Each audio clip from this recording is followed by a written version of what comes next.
Versos feitos ou de efeito são, na verdade, defeitos. Infernam-me dentro do peito, carrego-os insatisfeito. Metáforas do imperfeito precisam ser refeitos, mas penso, não há mais jeito. Suspiro, desisto e deito.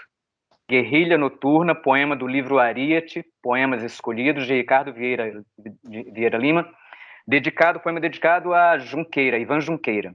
É com a leitura deste poema que afirmo que é com imenso prazer que o Museu da Justiça, com o intuito de promover a leitura de poesia, realiza a 18ª edição do Sarau do Museu, Ariete, a poesia plural de Ricardo Vieira Lima, em formato virtual, neste dia 10 de dezembro. Isto como mais um dos desdobramentos do programa do Direito à Literatura, Encontros Literários, Interdisciplinares, série de ações que tem como objetivo buscar aproximações entre o direito e as demais disciplinas, as demais humanidades. Nesta edição, celebraremos e debateremos a poesia de Ricardo Vieira Lima, que lança agora, neste evento, o seu livro de estreia, Ariete, Poemas Escolhidos, 1990-2020.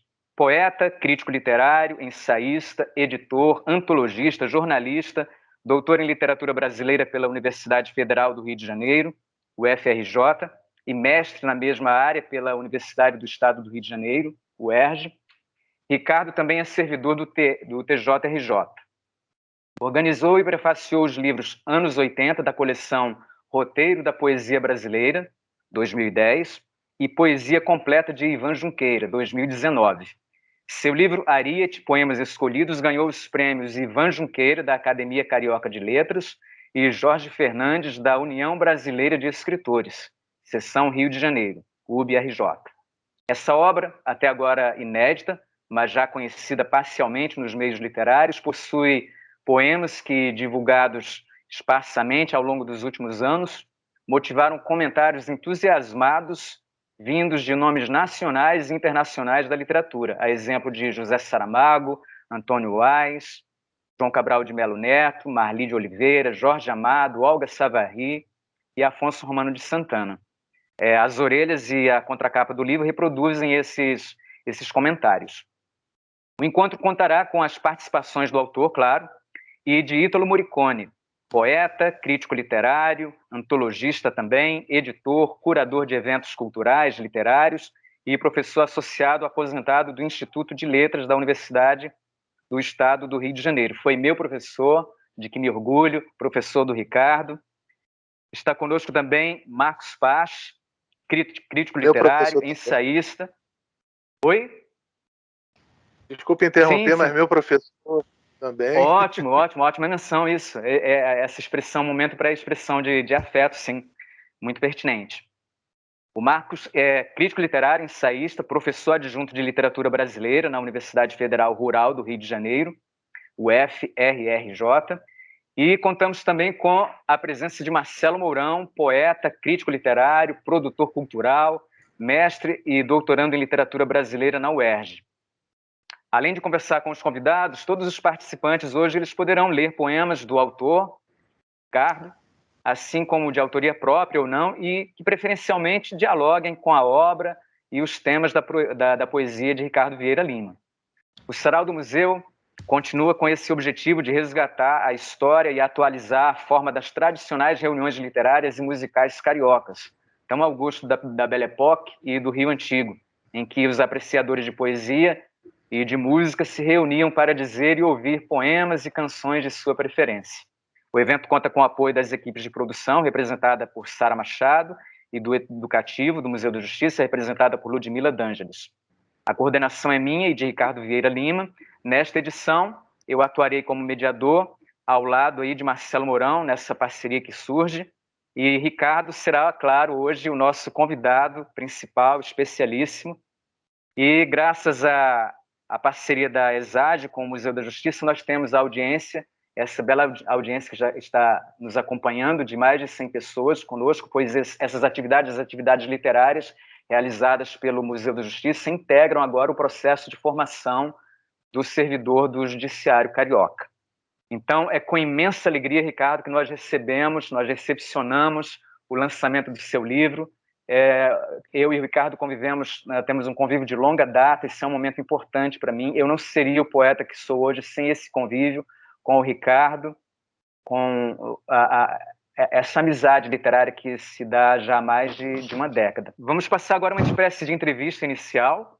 Então, Ricardo, a Ariete, Poemas Escolhidos, já citado aqui várias vezes, é o seu livro de estreia.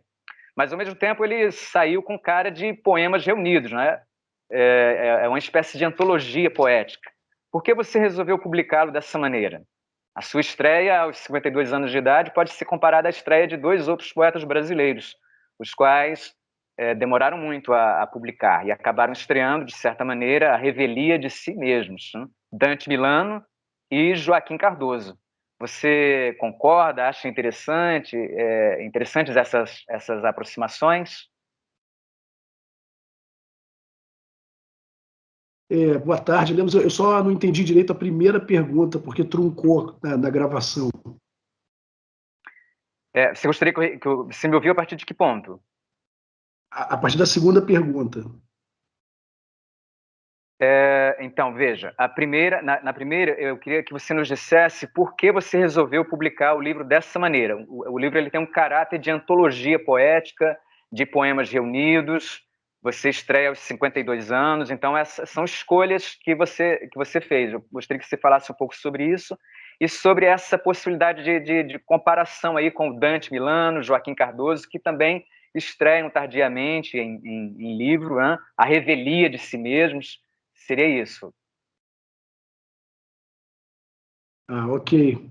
Muito obrigado pela pergunta. Bom, primeiramente, gostaria de agradecer a todos que estão aqui nesta sexta-feira, né? Muitas pessoas na sexta-feira já estão nos bares, né? Nos restaurantes, nas festinhas. E aqui não deixa de ser uma festa, né? Para mim, é a realização de um sonho, né? Lançar esse livro depois de tanto tempo. Você mesmo acabou de dizer aí, né, de marcar como foi um processo demorado, né, e é um livro que saiu com essa cara porque ele foi feito ao longo de muitos anos, eu na verdade comecei como poeta, né, pouca gente sabe, mas eu comecei como poeta só que eu não publicava, né, comecei a escrever poesia com 16 anos, mas não publicava. Mais ou menos com 18 anos eu comecei a publicar já como crítico, e resenhas, né, pequenas resenhas de literatura em jornais especializados no início. Depois cheguei aos jornais maiores como jornalista, então eu atuei como jornalista também durante mais de 20 anos. Eu comecei escrevendo, quem é mais antigo aí pode lembrar, né, havia um jornal muito tradicional no Rio, que era o Jornal de Letras, da família Condé, dos irmãos Condé. Foi criado pelo José Condé e João Condé. Então, esse foi o jornal mais longevo da literatura brasileira. Que eu saiba, nenhum jornal, especificamente de literatura, durou esse tempo todo, 42 anos, ininterruptos. O Jornal de Letras durou. Ele é um jornal mensal, e eu comecei a escrever porque eu tinha 18, 19 anos, quando o João Cabral de Melo Neto lançou Sevilha Andando, em 1989, e o Jornal de Letras, eu era leitor, e ele fez um concurso de crítica. E aí as pessoas tinham que escolher algum livro que tivesse saído, faziam uma crítica e enviavam para o jornal. Quem ganhasse o primeiro lugar teria o seu texto publicado. Eu escrevi, eu já era apaixonado pela poesia do Cabral, eu escrevi uma resenha sobre o Sevilha Andando, mandei para o jornal, ganhei o concurso, e foi a primeira coisa que eu publiquei assim, num jornal um pouco maior. O jornal ia para as bancas, né? Então todo mundo podia encontrar, especialmente em Copacabana, era muito fácil a redação, era lá em Copacabana, então todas as bancas lá tinham o jornal. E a partir desse concurso que eu ganhei, depois eu entrei num concurso da União Brasileira de Escritores, né, que o nosso Marcelo Mourão hoje é vice-presidente, né, da União Brasileira de Escritores. Eu recentemente fui jurado, há algumas décadas, né, nos anos 90. Eu fiz um primeiro livro, fiz esse livro, e é esse livro de hoje, né, mas que foi aumentando, vários poemas foram cortados, vários reescritos, outros vieram se agrupando, e aí em 96 eu ganhei o primeiro lugar no concurso da UB. Mais em 90, quando foi a primeira premiação da menção honrosa, a entrega de prêmios foi na Academia Brasileira de Letras, né? Na época o presidente era o Astrogésilo de Ataíde, então eu tinha 20 anos e fui cumprimentado pelo Astrogésilo, né? Tem uma foto eu recebendo o diploma lá, ganhando a menção honrosa, e naquele momento a responsável pela redação do jornal, Cláudia Agarês, ela me convidou para colaborar com o jornal. Ela disse, você ganhou já o nosso concurso de crítica e agora você ganha esse prêmio aqui na UB, a gente veio cobrir. Então, eu queria saber se você quer colaborar com o nosso jornal. Foi assim que eu me tornei jornalista. Comecei a escrever no Jornal de Letras e, principalmente, me tornei entrevistador. Então, as matérias de página principal era eu que fazia. Assim, eu tive a oportunidade de conhecer vários escritores, né? Esses que estão aí nas orelhas do livro, né? Foram escritores que eu já li, admirava, e tendo a oportunidade de conhecê-los de perto, de saber um pouco mais sobre eles, eu fui entrevistando aos poucos vários escritores, e a partir do Jornal de Letras, um colega que escrevia na Tribuna da Imprensa me convidou para colaborar com a Tribuna da Imprensa. Eu me tornei jornalista também da Tribuna da Imprensa. A partir daí eu cheguei no Globo, Jornal do Brasil, à tarde, na Bahia, e durante 20 anos eu colaborei muito com a imprensa brasileira, né? Vários jornais fazendo entrevistas e críticas. Paralelamente a isso, o poeta ia em silêncio, né, escrevendo. Então, vez por outra, eu publicava um poema em alguma revista, vez por outra, eu participava de um sarau, e muita gente do meio já conhecia meus poemas, mas ninguém sabia do meu livro, e esse livro nunca me satisfazia, né? Um dos motivos foi esse, eu não estava satisfeito com o livro, né, com o resultado final do livro. Então, eu ia num processo de reescrita contínua, né, de reelaboração contínua, até que um dia, realmente, eu falei, bom, ou eu não publico mais, ou publico, né? Tanto que tem um que se chama Escrever é Cortar Poemas. Não sei se está dando para todo mundo ver. Consegui ver, sim. Escrever é Cortar Poemento meu, e conta essa história, né, que eu acabei de falar, de forma mais detalhada, mas eu começo dizendo assim: livro de estreia e antologia poética Um Só Tempo, Ariete, Poemas Escolhidos, por pouco não se transformou em Ariete, Poemas Esquecidos. Não fosse a insistência de alguns amigos mais próximos, que durante mais de 3 décadas pediram-me que deixasse a condição de poeta inédito, algo que fiz com relutância, aos poucos, e sempre de forma esparsa, incompleta, ao longo dos últimos anos.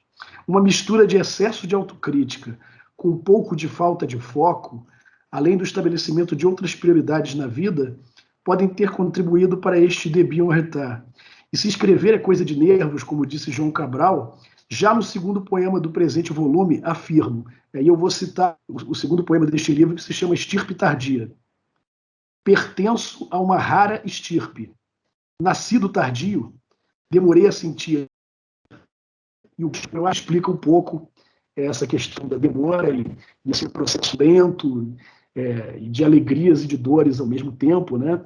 E até que realmente eu tive um período em 2019 que eu tive uma crise de depressão, assim, que me deixou paralisado quase um ano. Era o ano da minha defesa de tese, né? E é até comum, né? Várias pessoas que são do meio acadêmico falam que na hora H mesmo da escrita da tese dá alguma coisa, você paralisa, tem várias pessoas que passam por isso. No meu caso, isso se agravou por causa da situação política do Brasil e por causa de uma bolsa, né? Eu fui o primeiro lugar no doutorado, ganhei a bolsa, mas perdi a bolsa porque sou servidor do TJ, então tudo isso me deixou muito mal e eu tive que adiar a minha defesa de tese, e naquele período que eu estava ali no limbo, a minha filha mais velha chegou para mim e falou assim: pai, você está tão chateado com a situação atual e tal, você reclama bastante, por que você não escreve poesia? Por que você não sai dessa situação através da poesia? Aquilo me calou fundo. E aí eu peguei o livro que estava muito parado, intensamente durante 6 meses, eu trabalhei muito nesse livro, para deixar ele como ele está hoje. Consegui chegar a um bom termo, mas aí veio a pandemia. A pandemia fez com que eu adiasse, né, esse lançamento, e aí só agora realmente é que eu estou conseguindo fazer isso. E aí, como alguns poemas que têm ligação com fatos políticos recentes, né, do Brasil, eu tive que atualizar alguns poemas, basicamente um que se chama Obituário do Verde, e que esse governo atual contribuiu mais ainda para a destruição do meio ambiente, como nenhum outro governo brasileiro já fez. Então eu tive que atualizar esse poema, e ao longo de 2020 foi isso que eu fiz, atualizei e fui elaborando melhor o livro, fui aparando arestas, e aí agora finalmente consegui lançar. A comparação com Joaquim Cardoso e Dante Milano me honra muito. Tem um poeta amigo meu, André Luiz Pinto, que acho que mandou um vídeo aqui para uma leitura de poemas meus, e ele recentemente falou assim para mim: você é o Dante Milano da nossa geração. Eu falei: é engraçado isso, mas pode ser que seja mesmo, né? Dante Milano estreia em torno dos 50 anos, Joaquim Cardoso também. Joaquim Cardoso estreia em 47, Dante Milano estreia no ano seguinte, em 48. Ambos concorrem ao prêmio mais importante da época, que era o prêmio da Sociedade Felipe de Oliveira, e o Dante Milano acaba ganhando o prêmio do Joaquim Cardoso, e eles entraram assim consagradíssimos, né, aos 50 anos, o meio literário inteiro conhecia os dois, e são poetas que deixaram uma obra realmente, uma obra que foi feita tardiamente, né? Não quero me comparar em termos de qualidade aqui, mas a trajetória é semelhante, por isso que essa comparação aí é válida.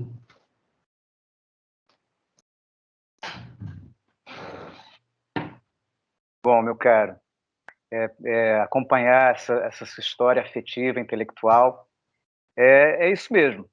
Você é conhecido, né, no meio, no mundo das letras, afirmou-se, né, como um crítico relevante, sobretudo de poesia brasileira contemporânea. Mas a gente gostaria de saber qual a influência, qual a repercussão desse tipo de atividade, da atividade crítica, o exercício da crítica, na sua escrita poética. Tem tudo a ver, né? É o que eu falei, eu comecei praticamente tudo junto, né? Eu comecei a fazer poesia em 86, né? O primeiro poema que está aqui no livro, ele data de 86, embora só em 1990, né? É que realmente estruturei o livro e ganhei aquela primeira menção honrosa, né? Mas o primeiro poema que eu escrevi, que se chama Around Midnight, 6 anos, está aí no livro, e em seguida eu comecei o trabalho crítico, né? Então as duas coisas para mim sempre foram muito amalgamadas. Então, para mim, quando você fala poeta, o poeta tem que ser um crítico em perspectiva, porque eu acho que não dá para ser poeta hoje sem você estar antenado com a crítica, sem você estar antenado com as vertentes poéticas, sem você estar antenado com os debates contemporâneos a respeito da poesia, da literatura em geral. Então, eu acho que tudo isso é misturado, né? Tanto poesia alimenta o crítico, né, como a crítica me alimenta como poeta, né? Um poeta que tinha essa perspectiva também era João Cabral, né? Tanto que tem uma antologia do João Cabral que chama-se Poesia Crítica. Em entrevistas ele disse, certa vez, que ele queria ser crítico, que ele não queria ser poeta, ele queria ser crítico, mas como ele não conseguiu ter essa disciplina para ser crítico, ele acabou se tornando poeta, mas um poeta com aquela capacidade crítica sempre muito aflorada. É o meu caso também. Eu comecei a fazer poesia, mas sempre ali de olho na crítica, sempre lendo. Eu costumo dizer que os meus grandes mestres, né, eu comecei a ler crítica em jornais, né, o Globo, o Jornal Brasil, algumas revistas especializadas, mas eu tive 3 grandes mestres assim na crítica. E os 3 são também poetas. São chamados poetas críticos, né, como T.S. Eliot. E esses 3 mestres, para mim, foram Ivan Junqueira, Gilberto Mendonça Teles, que está aí até hoje, né? E Antônio Carlos Sequin. São três grandes poetas críticos e leio desde sempre, né? Então, com 17, 18 anos eu já lia textos deles, né? Eu conheci a poesia do João Cabral por volta de 16 anos, e quem conhece a poesia do João Cabral, né? O Antônio Carlos Sequin está colado no João Cabral. Não dá para pensar em João Cabral sem pensar no Antônio Carlos Sequin.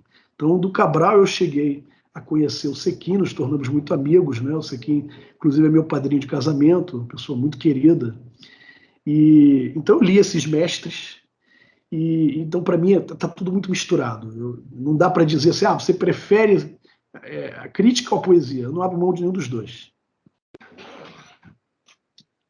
Sim. Você lembrou de alguns poetas críticos, né, e falou do Eliot, eu tinha me lembrado do Eliot, mas você se insere também aí numa filiação, a gente pensando em nomes, né, da modernidade, né? Eu me lembro de Pessoa também, né, poeta crítico, e a gente temos o Borges, né, no âmbito da América Latina, entre outros, né, nomes, né, fundamentais. Ricardo, para além desse exercício profissional, né, por décadas, né, você publicou, né, como resgatou aí, né, em relevantes periódicos, sua formação intelectual ela se deu como crítico, como poeta, mas ela também se deu no âmbito da academia. Você fez um percurso aí por mestrado, doutorado, e como isso se reflete também na produção poética? Aliás, eu já estou adiantando a resposta, não é isso, né? Tem um reflexo, e se tem, como isso se dá também, né? Relação com a academia. Poeta da academia, você também é um poeta da academia. De algum...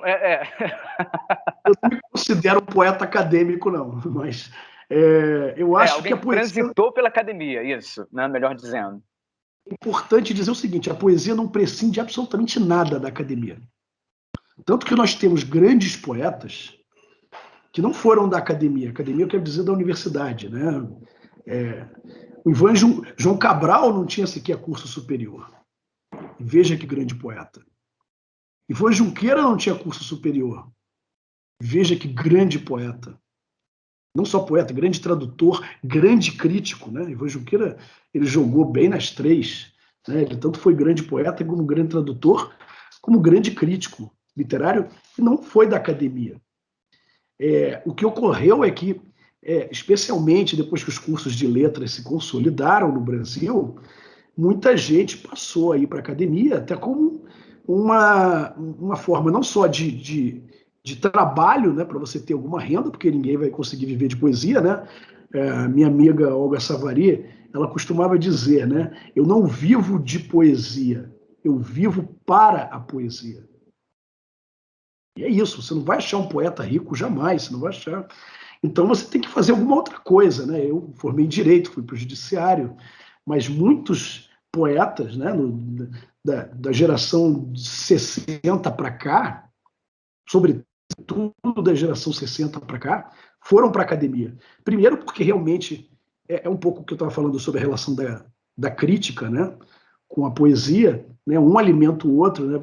Apesar de você ser um bom poeta e não precisar da academia, se você estiver na academia, isso te dá uma outra perspectiva. Não sou contra, não, de forma alguma. Eu só acho que não dá para dizer assim, todo poeta tem que ir para a academia, tem que estar na universidade. Não, não tem. Há poetas, Olga Savari, né? E aí você pode pensar assim, não, mas esses eram pessoas mais velhas, não havia consolidação dos cursos de letras. Não, mas aí você tem aí um Carlito Azevedo, você tem um Alexei Bueno, poetas que estão aí, que também não foram para a academia, são grandes poetas.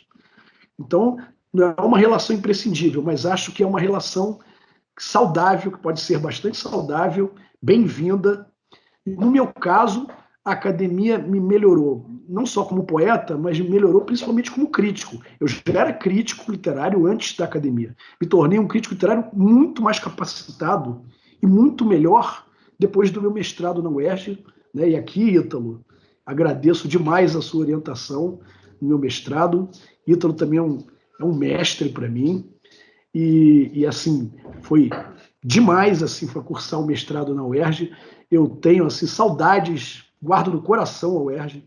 Acho uma faculdade assim, incrível, universidade das melhores do Brasil e precisa ser valorizada mais do que é, porque a UERJ é fundamental. A gente tem que lembrar que foi a primeira universidade a criar as cotas no Brasil. Isso mostra a importância social que a UERJ tem. Então, assim, a minha visão crítica melhorou 1000 vezes depois que eu entrei na UERJ e depois que eu passei para o doutorado no FRJ, mais ainda. Isso interferiu na minha poesia? Sim, interferiu também, mas interferiu sobretudo no meu texto crítico. Isso eu não tenho a menor dúvida, que interferiu bastante no meu texto crítico para melhor, para melhor. O Ítalo, ele, na verdade, ele é um formador de geração, eu diria, né? Com a sua atividade como intelectual, como professor na UERJ, ele foi o primeiro a me dizer que havia ali já algo de autoral, uma dicção autoral em minha escrita ensaística. Então, assim, um trabalho feito de conclusão de curso, né, feito de uma disciplina, né, que eu cursei com o Ítalo, então isso me marcou e foi o que fez com que eu prosseguisse e graças a isso esteja aí, né, fazendo o trajeto, né, de afirmação de um nome, né, iniciando-me aí como poeta, como crítico, graças a algo assim. Eu estou aqui com as belíssimas versões do livro, são 2 versões, a edição é belíssima, essa capa com Caravaggio, estou aqui com uma delas. Estou aqui com a outra, mais minimalista, temos um belíssimo ariete aqui, um desenho belíssimo na capa, são lindas as edições. Você falou sobre belíssimo, belíssimo. Estou muito feliz de ter esse livro nas mãos, estamos todos felizes, creio. Você falou aí, lembrou da Olga, na frase da Olga, essa é uma expressão que eu emprego por aí, andando pelas ruas. Eu sou poeta, né, e palhaço, né? O Henry Miller dizia, né, juntando ali, que o palhaço é o poema em ação, ou a poesia em ação. Eu juntei as duas coisas, né? E você, com a sua fala aí, lembra o Baudelaire, né, que falou que poesia... o Baudelaire, na verdade, fala que arte, isto leva ao hospital. Você já tem uma versão mais radical e específica que é poesia, isto leva ao cemitério. Então, o poeta, ele transita aí pela academia, ele se afirma, ele transita pelos meios de comunicação, os periódicos, os jornais e o trânsito acadêmico aí também. Marcelo, eu vou introduzir agora, que vou fazer uma pergunta para o Ítalo, isso vai também introduzir a fala crítica dele. Eu vou acompanhar aqui, continuar acompanhando a fala dele aqui na audiência até o momento em que eu puder. Esse encontro está sendo gravado, eu vou poder assistir ao restante. Felizmente, a partir de um certo momento, eu não estarei mais aqui com vocês. Então, Marcelo Mourão, graças a essa parceria que estabelecida, vai nos conduzir, vai conduzir o sarau aí, a leitura de poesia. Então, Ítalo, nós falamos aqui sobre mestrado, né? Você é professor, crítico, poeta, você foi justamente orientador do Ricardo no mestrado em literatura brasileira na UERJ, e você assina a apresentação de Ariete. A partir desse texto, o que você pode nos dizer sobre essa poesia, meu caro? Bom, boa tarde a todos, vocês estão me ouvindo bem? Ouvimos, e é uma honra tê-lo conosco. Obrigado, eu devo agradecer, porque o agradecimento também reflete o sentimento de honra e também manifestar a minha alegria de estar aqui discutindo o livro do Ricardo, que eu já conheci há algum tempo atrás, quando ele ainda estava em formato PDF. É um grande prazer ter aqui como interlocutores o Ricardo, o Lemos, o Marcelo. O Lemos acabou de lembrar, né, a nossa relação. Realmente era uma relação bem de professor, não eram oficinas, né? Vocês não fizeram oficinas comigo, então vocês fizeram cursos regulares da graduação, da pós-graduação, da especialização. Então, digamos assim, era a minha persona de professor. E eu fico feliz que vocês evoquem a nossa relação como tendo sido uma relação de estímulo, né? Porque eu acho que é o papel principal do professor na área de letras, quando se defronta com pessoas que têm ambições, né, de escrita, estimular e dizer mais ou menos por onde que pode acontecer, né? Então, fico muito feliz também, e também pela lembrança da UERJ, que ficou tatuada na minha vida. Agora estou numa nova etapa, que ainda é um grande desconhecido à minha frente, mas ao mesmo tempo me estimula a, quem sabe, apesar da senectude, ou não diria senilidade, né? Apesar da idade avançada, eu e Susana Vargas estamos lutando para deixarmos de ser meros poetas bissextos. Bom, queria também dizer o seguinte... Ítalo, só um instante, me perdoe interrompê-lo, Ítalo, só um instante. Eu queria mencionar que o Marcos Paz também é um outro exemplo de professor. Eu tenho visto o trabalho que ele tem feito de estímulo, de publicação, de crítica, de teoria. Está prestes a sair uma publicação organizada pelo Marcos Paz. Então, esse estímulo a quem está começando, isso é fundamental. Então, é uma alegria tê-lo aqui conosco, né, e conjugando, né, esses esforços, esse empenho. Então, queria mencionar isso aqui. Muito grato, Marcos, e é um trabalho relevante esse que vocês realizam na instituição de ensino pública. Me perdoe, mas eu precisava mencionar. Desculpa. Não, eu acho ótimo. Não só eu gostei muito dessa evocação da UERJ, mas acho maravilhoso o Marcos Paz estar aqui como professor da lá da Rural, né? Porque eu acho que todo mundo na área de letras mais antigo vê o Departamento de Letras da Rural como uma espécie de, não uma cria, mas algo que apareceu, né, depois que os outros estavam bastante consolidados. E eu tenho ligações também com pessoas que foram alunos meus lá. Então, eu tenho muita admiração por todas as universidades públicas, pelos cursos de letras e, particularmente, pelo pessoal da Rural. Bom, então, para ir direto ao ponto, também para não prejudicar muito a leitura de poemas, que é o mais interessante, talvez, né? Eu queria dizer o seguinte: o Lemos anunciou muito a minha fala como uma fala crítica. Eu acho que hoje a fala é mais celebratória mesmo, né? Quer dizer, um crítico pode também exercer um papel celebratório, particularmente numa ocasião como essa, né?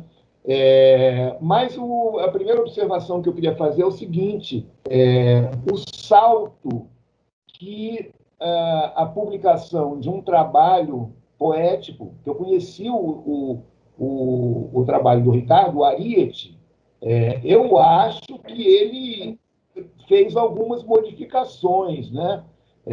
Eu me pergunto, assim, porque a memória que eu tenho do trabalho que eu recebi no Word, né? Eu tenho a impressão, às vezes, que tem alguns poemas que eu acho que eu não tinha visto. E outra coisa também que eu não tinha observado também era a expertise, digamos assim, versificatória, né?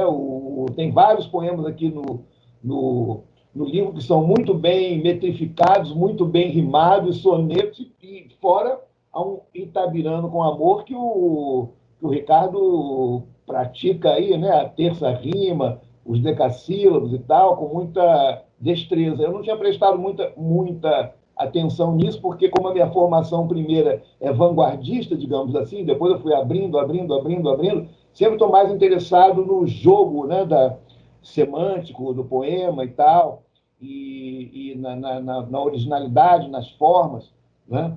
Então, a primeira coisa que a diversidade é uma característica central aí do texto, do livro do Ricardo, mas o que eu queria dizer é o seguinte, que quando um trabalho poético atinge a forma do livro, da maneira como a gente tem no Ariete, inclusive pela belíssima edição, não são questões secundárias. Uma coisa é o poema que eu escrevo para mim, outra coisa é o poema que eu publico no periódico. Outra coisa, outro objeto estético é o livro de poesia como tal. E elaborar um livro de poesia não é uma atividade inocente, digamos assim, né? Implica uma reflexão sobre a forma. Então, eu queria dizer o seguinte, que com esse livro, realmente, eu acho que o Ricardo Vieira Lima ele mostra uma maturidade criadora, uma maturidade criativa, uma maturidade formal, né? E os poemas, né? Uma qualidade que se torna amplificada pelo fato do livro ser tão bem estruturado, tão bem pensado, né? Então, essa seria uma primeira característica. É um livro É um livro, eu não diria surpreendente, mas é um livro que é um cenário, no cenário. A outra, para não dizer, a gente lendo tem um barulho, eu acho que é do meu computador. Bom, eu queria destacar essa diversidade das poéticas. O Ricardo explora os mais variados modelos poéticos em todos eles, até mesmo poemas visuais, né? Temos aqui um pequeno conjunto de poemas visuais, né? Eu queria dizer o seguinte sobre essa diversidade, que eu acho interessante no trabalho do Ricardo, é que o Ricardo falou a ideia de poesia crítica, na ideia dos poetas críticos, né? Nessa vertente dos poetas críticos. E o livro Ariete, e não é à toa que, na citação que ele faz, na epígrafe que ele coloca, a definição de Ariete, que ele acha adequada para o livro, como ritual de iniciação. Porque o livro, como um todo, a parte, digamos assim, poeta crítico que a gente vê no livro é o relato de uma formação poética. Não no sentido assim diacrônico, estou contando a história da minha formação poética, que isso ele conta naquelas páginas finais, onde ele explica, onde ele conta a história de cada poema, que é muito bom, né? Mas quando a gente fala em diversidade, no livro do Ricardo Vieira Lima, eu acho que isso significa, sobretudo, a vontade de explorar as várias possibilidades do poético. Isso é que eu acho muito interessante, né? A gente vê que o Ricardo se voltou para as várias. Tem poesia fecenina, tem poesia embebida do momento histórico, poesia crônica, tem poesia que dá uns saltos assim metafísicos, mas depois cai de novo, né, como a aura, né, do poeta Baudelaire, né, que cai assim no valão do cotidiano, né? Então o Ricardo é fiel a esse princípio dessublimador, digamos assim, da poesia moderna, mas sempre tem a aspiração, né, e ela vai aparecer em diversos momentos. Eu às vezes gosto de ficar folheando e fazendo comentários, mas isso aí acaba tornando muito enfadonho e eu também me atrapalho nos papéis. Então, vou destacar, por exemplo, algumas questões, né? Tem uma ideia, eu vou ter aqui até o nome de uma página, deixa eu ver aqui, 71, que eu acho que é uma ideia muito forte, que é uma ideia extremamente poética, né? O poema Elo, né? Que é a noção de que a eternidade é o agora. Então, em alguns poemas do Ricardo vai aparecer essa noção. Outro tema, né? Não, só para contextualizar um pouco mais, eu diria que o esforço poético, o impulso poético, no sentido clássico da palavra, é o de eternizar o momento, né? E na eternização, é só através da eternização do momento que o poético se manifesta, né? No caso da poética do Ricardo Vieira Lima, que é tributária de uma modernidade do século XX, né? É o próprio agora, é o próprio aqui agora, é a própria plenitude do agora, como também Clarice Lispector trabalha muito, que é a eternidade, né? Como ele diz no poema Elo, né? E só agora me dou conta de que o bebê que morre na sala de parto foi tão completo quanto o empresário octogenário coberto de glórias e sofrimentos. Então, isso é uma das linhas de força, digamos assim, da poesia de sempre, que o Ricardo revisita nessa sua exploração das várias possibilidades do poético. A outra é que está colocada logo no primeiro poema, né?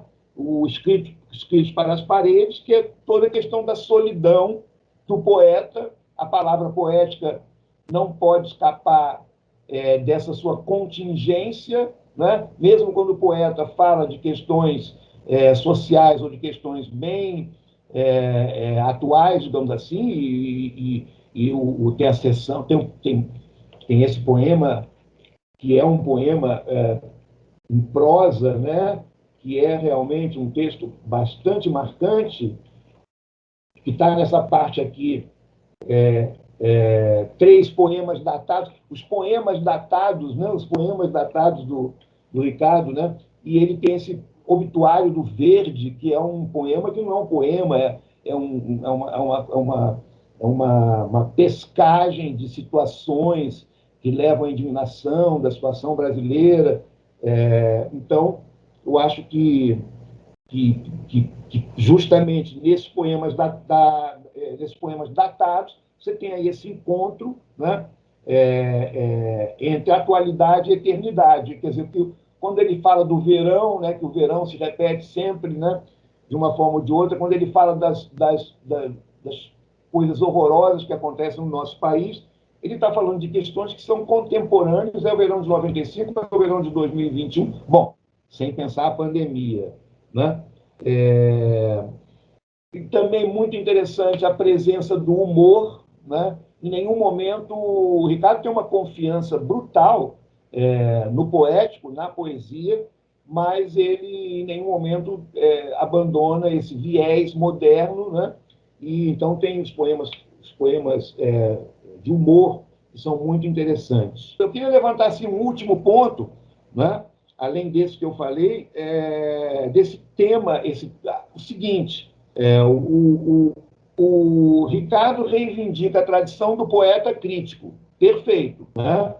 Não há como dizer que não. Eu preferiria colocá-lo numa tradição do poeta leitor, certo? Porque quando o Ricardo está trazendo poetas para dentro do seu próprio discurso,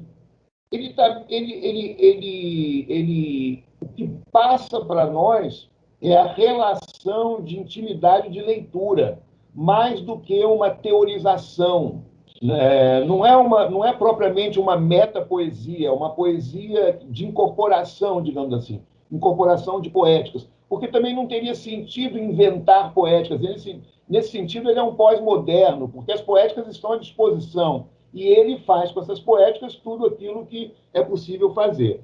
E o que eu queria, então, acrescentar como assim, um último ponto é que o livro do Ricardo traz uma percepção própria. Quer dizer, esse papel de poeta-leitor traz uma percepção própria, porque surge classe extra-acadêmico e acadêmico, e ele colocou com muito brilhantismo exatamente aquilo que a academia pode ajudar, pode fazer crescer, é na percepção das questões críticas, é realmente no conhecimento das visões críticas que se tem de poesia. Mas, mesmo assim, o recorte acadêmico ele é peculiar. Então, o que eu acho que a poética do Ricardo tem é que ela junta a percepção que o Ricardo tem, junta uma percepção não acadêmica, fora dos clichês acadêmicos, certo? Que não é à toa que ele citou aí jornal. Quer dizer, o Ricardo é antigo, quer dizer, apesar de eu ser muito mais antigo do que ele, porque quando ele fala das coisas antigas, ele fala assim, 80 e tantos, 86. Bom, eu já estava na pista há bastante tempo nessa época. Mas ele tem uma relação, né? Ele fala dos irmãos Condé, no Jornal de Letras, na militância dele na imprensa, que é um circuito, é um determinado circuito. É um determinado circuito com determinados valores canônicos, com determinadas perspectivas, não é? Que é diferente, bastante diferente do circuito acadêmico. Não é? É diferente do circuito acadêmico. Então, a poesia do Ricardo ele realiza uma fusão entre 2 caminhos canônicos que são paralelos. E eu acho que talvez a expressão máxima seja no João Cabral. Né? Como João Cabral ele é incontestável, digamos assim, né? Mas é um poeta que teve muito do seu impulso marcado pelo fato de ter sido o poeta adotado num certo momento, é exatamente o momento formativo do Ricardo, pelo viés, digamos assim, universitário, digamos assim, né? Que se liga também com uma certa vanguarda na época, né? Então é muito exemplar, que é um belo poema, o poema dele de homenagem ao João Cabral é um belo poema. Eu vou ler o do Drummond, mas que é um feito do ponto de vista formal. Mas o poema que ele faz para o Cabral, que é mais comprido um pouco, né, que tem dividido em partes, né, é um belo poema, é um poema forte. E eu acho que ali, né, ele alia essa proveniência dele. A Olga Savary é um belo exemplo.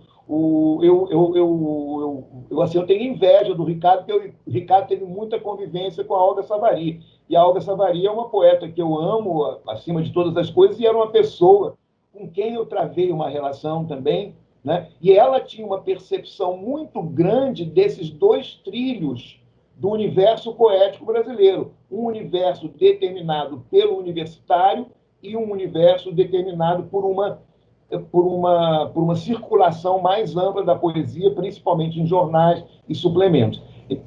Então, eu acho muito interessante como o Ricardo foi incorporando essas duas informações, e eu acho que o livro dele traduz não diria uma dualidade, mas essas duas. Já que você fala tanto em João Cabral, então vou dizer, essas duas águas, né? Não são exatamente as duas águas do João Cabral, mas são duas águas, né? É um cânone acadêmico, né? E uma percepção da poesia num sentido mais amplo, né? No caso aí do Marcelo, vai até para o meio da rua, para a praça, mas no caso do Ricardo, é a sua militância por todo um sistema literário que a gente tem até saudade, né? Porque está muito rarefeito o ambiente literário no Brasil hoje, e é bom que existam poetas lançando seus livros, que são de estreia, mas que são de amadurecimento também, como é o livro do Ricardo. Acho que eu vou ficar por aqui e estou ansioso para depois ler o poema para o Itabirano, já que o Hilbert não vai ler, fiquei contente. Ficou para mim. Ítalo, fiquei muito feliz com as suas palavras, Ítalo. Fiquei muito feliz com as suas palavras. Muito obrigado. Não é à toa que você fez a apresentação do livro. Adoro ouvir você falando sobre poesia em geral e fico muito honrado de ser merecedor desses seus comentários. Muito obrigado pela sua participação. Bom, então vamos prosseguir. Gilberto, quando você quiser, você entrando, a gente para tudo aí para te ouvir. Então vamos prosseguir? Eu é que conduzo, Ricardo? Agora se o Lemos já saiu, agora a bola está com você. Então tá. Poxa, uma honra, uma satisfação muito grande estar aqui com vocês, dividindo essa tarde e noite de sexta-feira, dia que por si só é um dia de relaxamento, né, gostoso e tal, happy hour, e muito feliz de poder dividir essa mesa com o meu querido amigo que fez o convite a mim. Estou aqui honrado e feliz, muitíssimo feliz, diga-se de passagem. Vamos sublinhar, vamos botar a caneta marca-texto aí no super feliz, por ele, enfim, conseguir lançar esse livro, que, olha, ficou um livraço, Ricardo, digo de passagem. Li uns 15 poemas e não consegui achar desses 15 nenhum que eu não gostasse. Gostei de todos. É uma coisa difícil hoje em dia, em poesia, você gostar de tudo que você lê. Eu gostei de tudo, tudo, tudo, tudo.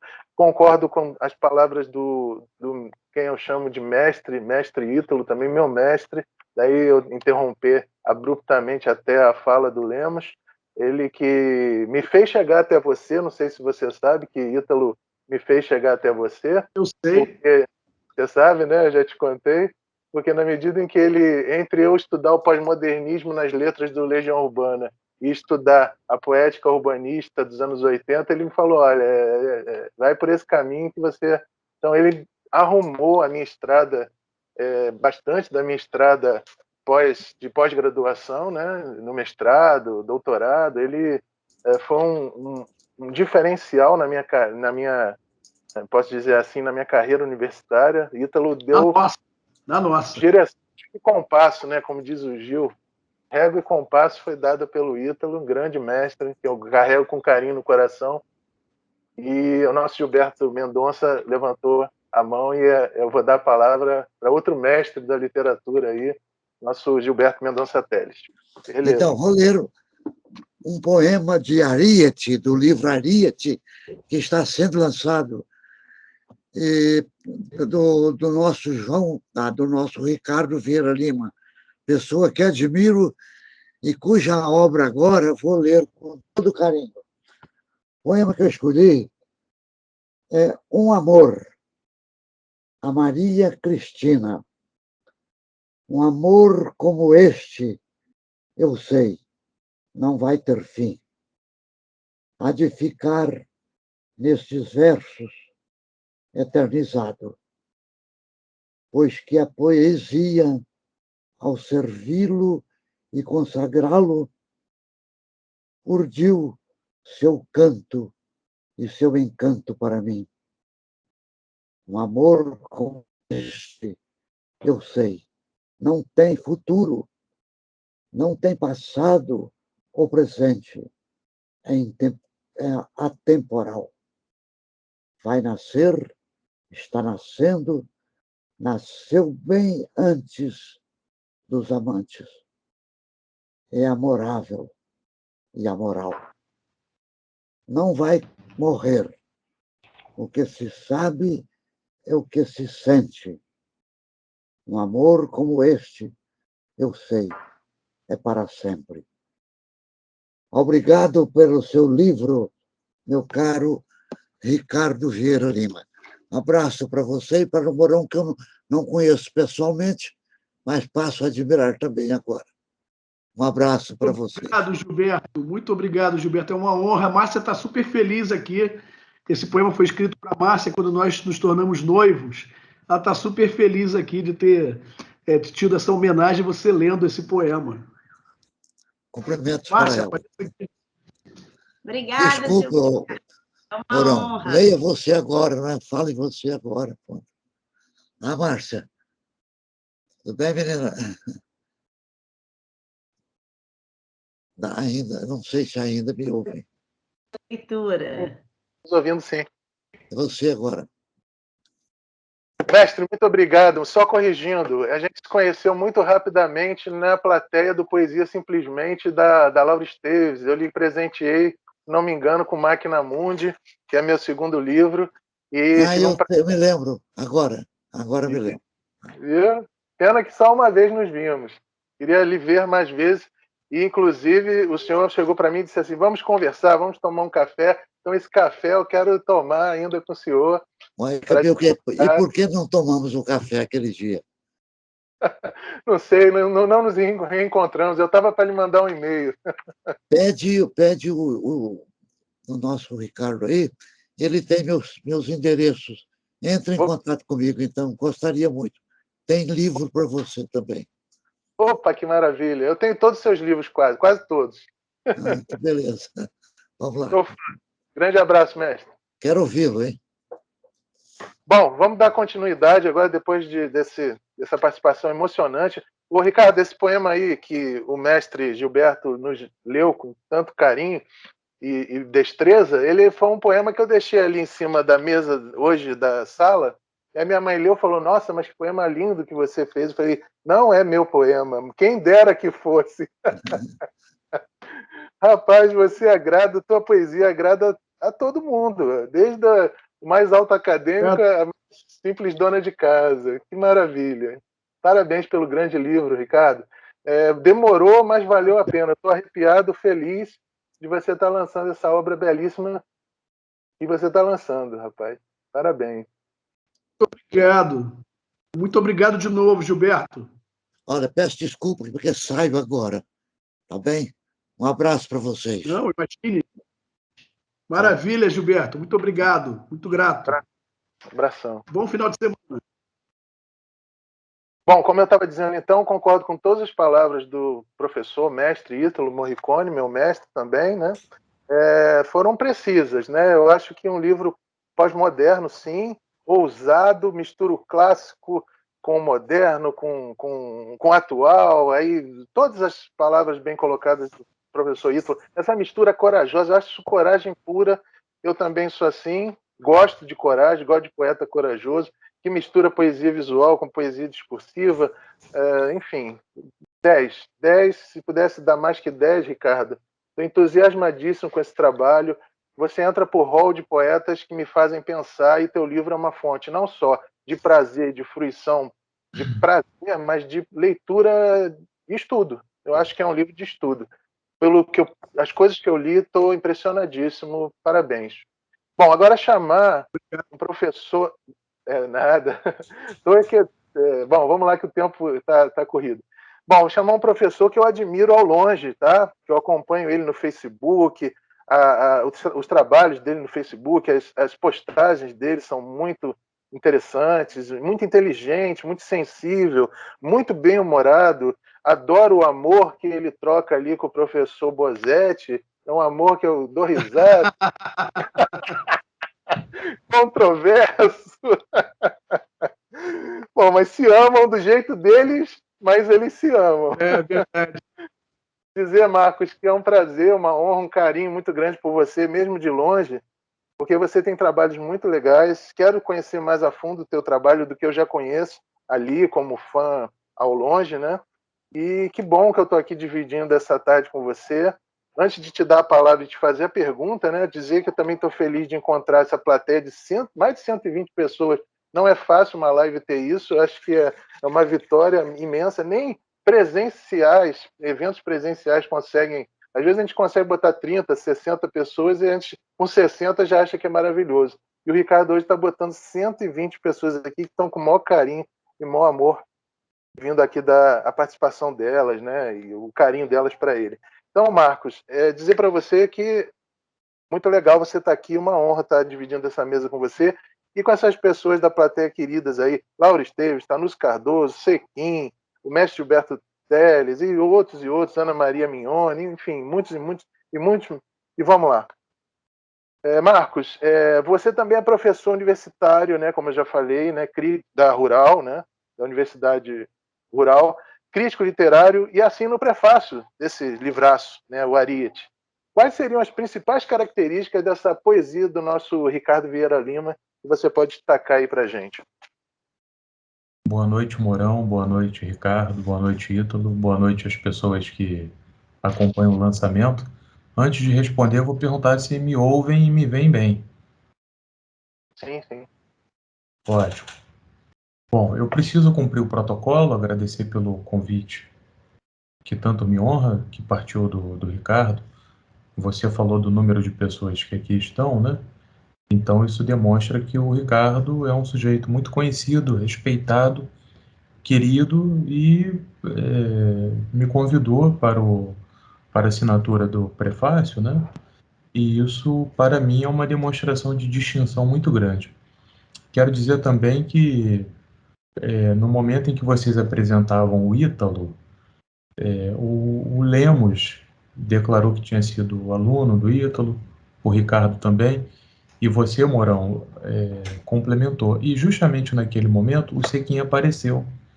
Então, eu não fui aluno do Ítalo, mas fui aluno do Sequim, que não tinha entrado na história, mas apareceu aqui providencialmente, a quem eu mando o meu abraço.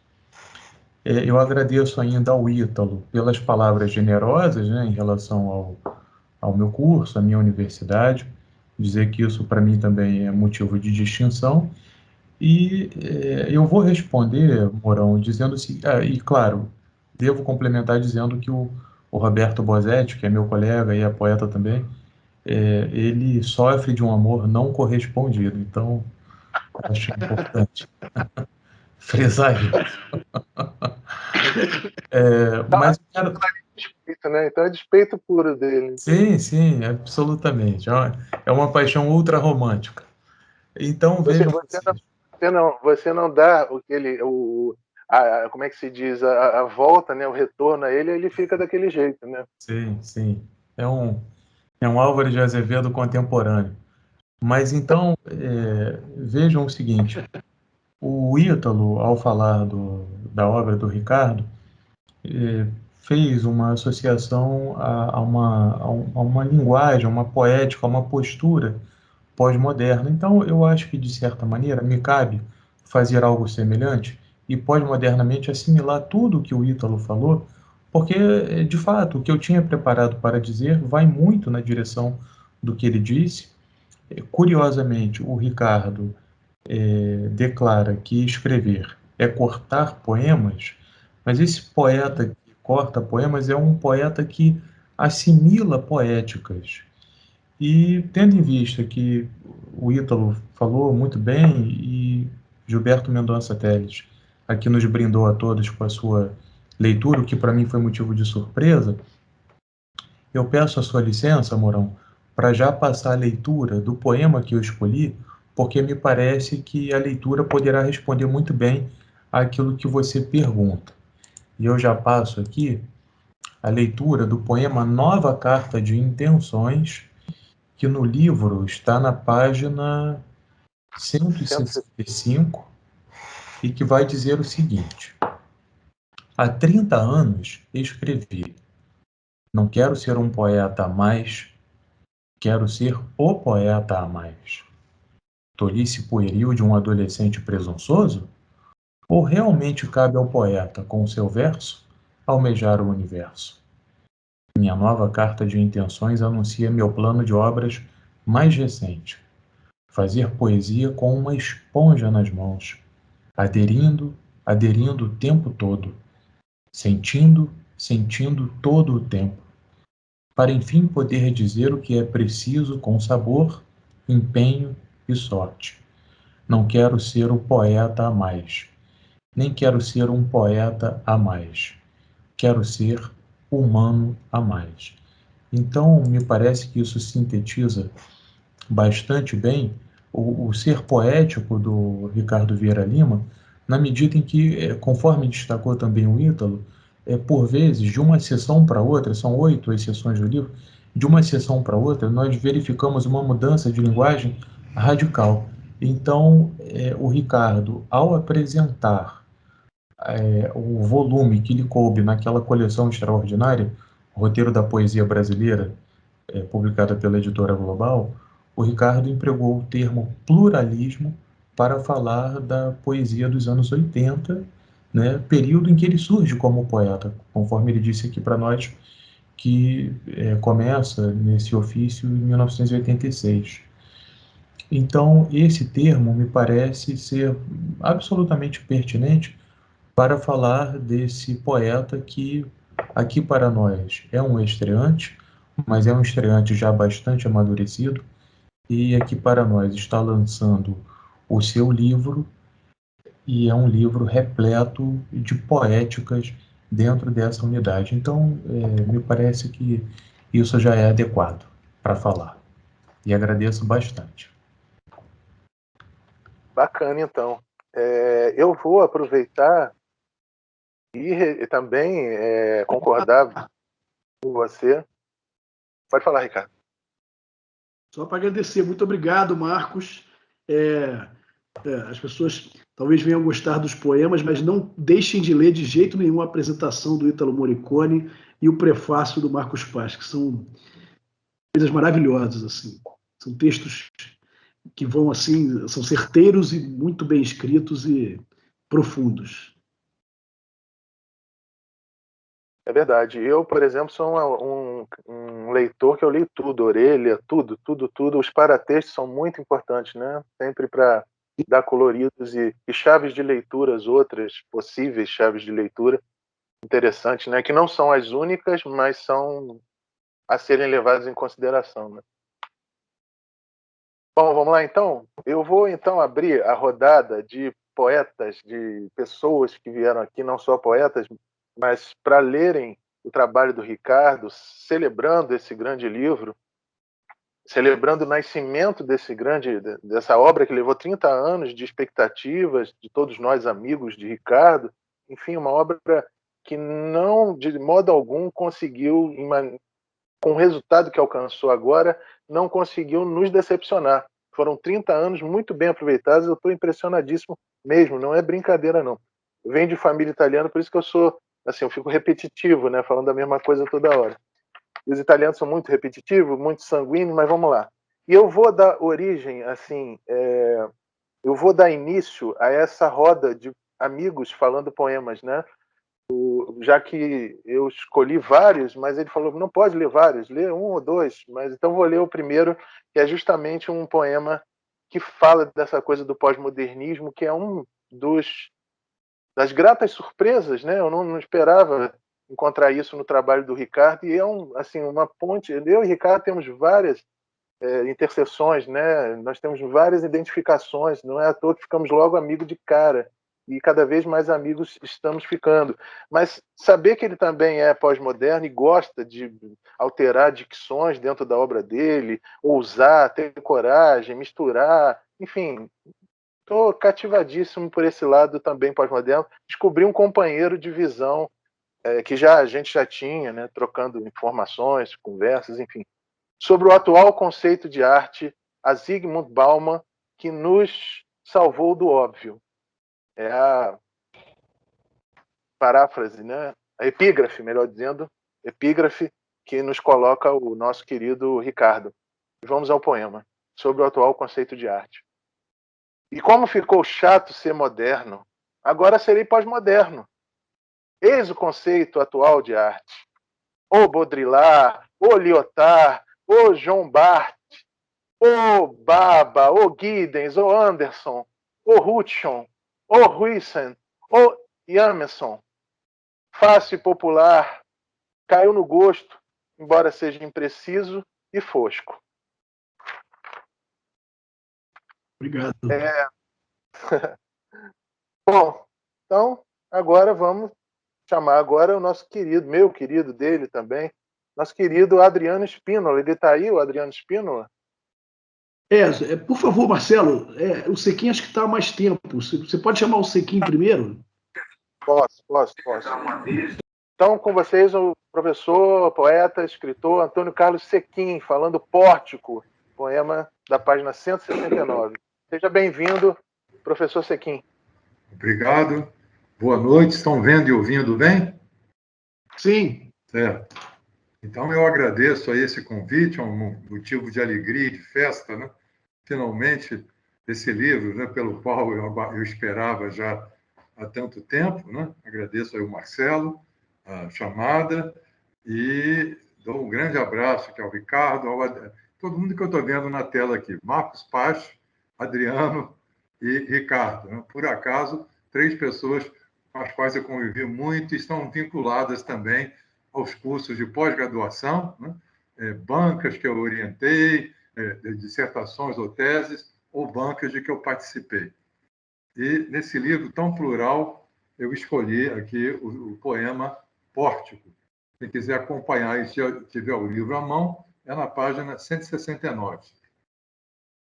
Pórtico, a Bia e Gabi, aos 6 anos. Aos 6 anos, minha filha dorme. De pé, à porta do seu quarto, registra o sono tranquilo, talvez povoado por gnomos, fadas, unicórnios e outros seres que habitam o seu imaginário cotidiano. Olho para ela, protegida pelas cobertas, a salvo do frio lá fora e de todos os perigos do mundo. Por um instante, me inundo de felicidade. E penso que este momento jamais passará. Que ela seja sempre a minha garotinha, aquela que adora ouvir minhas histórias desencontradas, aquela que, com sua gargalhada gostosa, me arrebata diariamente para um mundo muito diferente do meu. De pé, à porta do seu quarto, de repente, volto à realidade. Daqui a 10 anos, ela já não vai mais estar tão perto, talvez não queira mais ouvir minhas histórias, eu não serei mais o único homem da sua vida. Mas não adianta pensar demais no amanhã. O amanhã é o incerto e não sabido. Aos 6 anos, minha filha dorme. Hoje, isto é o que me basta.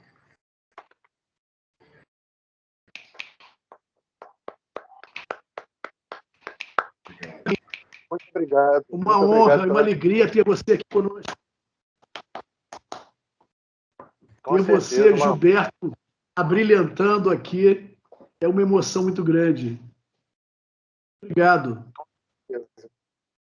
Maravilha. Bom, vamos agora para o nosso querido Adriano Spínola. É contigo, meu querido. Opa!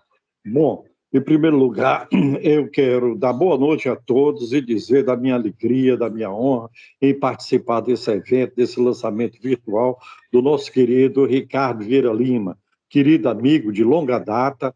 Né? Quando cheguei ao Rio de Janeiro, em 86, eu creio que a minha primeira entrevista, ele relembrou aí o tempo em que ele era jornalista, que eu dei foi justamente para o Ricardo. Né? Quero saudar também, né, meus mestres, Antônio Carlos Sequim, que foi inclusive meu orientador da minha tese no doutorado, né, o Gilberto Mendonça Teles, que foi meu professor também, o querido também Marcos Estevão, a Patti também, aí foi meu aluno, mas é um mestre hoje, um grande mestre, o Ítalo Morricone, como sempre, né, a sua fala muito afiada, muito precisa, muito lúcida, é também um mestre que eu admiro muito. E, aliás, ele me deu também uma grande alegria quando colocou um dos meus poemas na sua bela antologia, os 100 melhores poemas do século. Saudar também o Marcelo Mourão, que está conduzindo essa reunião, esse evento que homenageia e que faz esse grande lançamento tão esperado, né, do nosso querido Ricardo, né? Grande crítico, grande ensaísta, e agora está no Saindo, grande poeta.